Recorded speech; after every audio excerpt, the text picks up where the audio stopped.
دنیا کے لوگ سن لو، اور روسیا اور تم بھی سن لو، عثمان پہ زبان تام دراز کرنے والوں تم بھی سن لو، عثمان کے خلاف حلوہ کرائی کرنے والوں تم بھی سن لو، عثمان سے پیار کرنے والوں تم بھی سن لو، جاؤ ساری کائنات کی تاریخ اٹھاؤ، محمد الرسول اللہ صلی اللہ علیہ وسلم سے پہلے کے نبیوں کی، آپ سے پہلے کے رسولوں کی، کسی نبی کسی رسول نے اپنی امت کے کسی آدمی کو یہ الفاظ نہیں کہے جو خاتم النبیین نے عثمان ذی النورین کو کہے.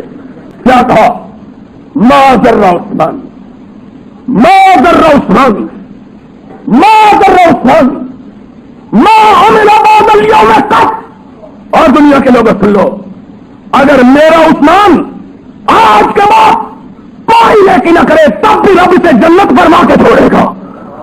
یہ الفاظ محمد الرسول اللہ صلی اللہ علیہ وسلم لا تکے وحی نے اگر کسی کے لیے استعمال کیے تو صرف عثمان بن عفان کے لیے.